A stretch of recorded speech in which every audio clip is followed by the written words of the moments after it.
Bonjour à tous, donc bienvenue dans la vidéo où on va parler d'une notion un peu particulière qui s'appelle le polymorphisme paramétrique. Alors c'est un grand mot pour dire qu'il n'y a pas grand chose de très compliqué au final. Simplement qu'en OCaml, on peut avoir des types qui ne sont pas encore définis. Alors, un exemple simple, c'est la fonction identité. Donc, prenons un exemple. La fonction identité. La fonction identité, elle prend un paramètre x, elle retourne x. Donc, cette fonction ne fait rien, à part retourner l'élément qui est passé en paramètre. Voyons le type de cette fonction.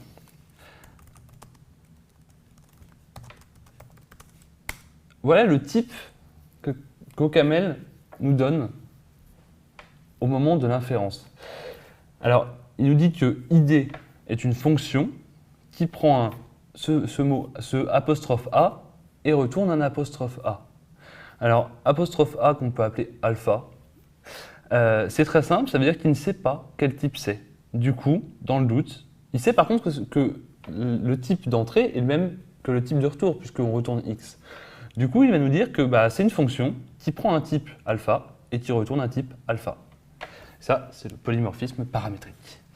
Alors, un autre exemple un peu plus parlant, le cas de la fonction f. On va définir une fonction f qui prend en paramètre deux éléments,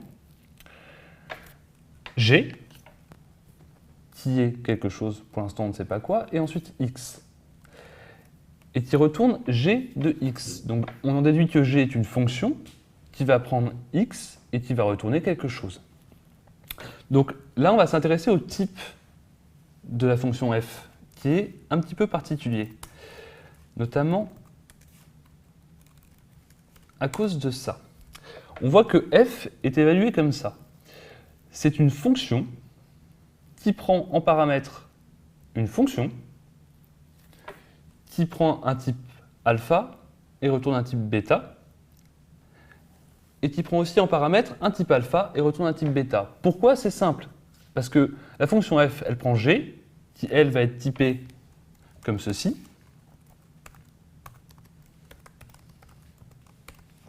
D'accord?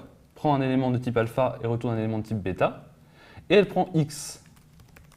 Donc x qui va être de type alpha, puisqu'on applique après g à x. D'accord? Et retourne du coup le résultat de g de x, à savoir un élément de type bêta. On retrouve donc le typage qu'OCaml nous donne.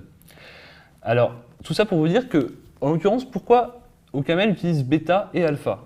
Tout simplement parce qu'il ne sait pas que ça peut être le même type. Peut-être que g est la fonction identité, et dans ces cas-là, effectivement, ça n'a aucun intérêt, puisque, enfin, je veux dire, la fonction f sera typée alpha vers alpha, vers alpha vers alpha. Mais dans le doute, OCaml ne sait pas que ce sont des types différents, et donc leur donne des noms de types qui sont différents. Voilà, donc ça c'est le polymorphisme paramétrique sur plusieurs types. Voyons le dernier exemple.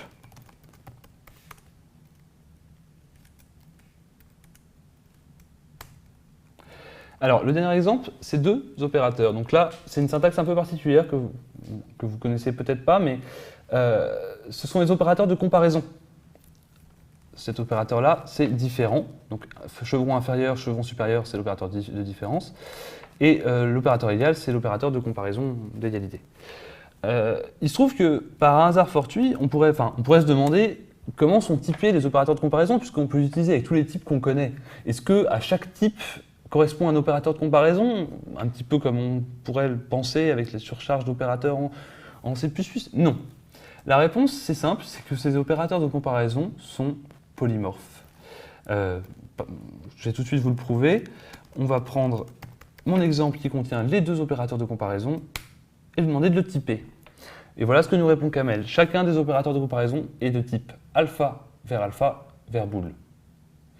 Ils sont donc tous polymorphes. Ils peuvent donc prendre n'importe quel type en entrée et ressortir du coup un bool true or false si ils prennent deux paramètres alpha de type alpha et retournent un booléen de type true ou false en fonction de l'égalité ou non. On notera ici que comme c'est une comparaison, les deux paramètres sont de même type, alpha. On n'a pas alpha vers bêta vers bool. Voilà, c'est à peu près tout pour le polymorphisme paramétrique. Ça vous permet à vous de définir des fonctions en fin de compte qui sont polymorphes et qui vont pouvoir s'adapter en fonction du type et qui vont être utilisées par n'importe quel type. Voilà.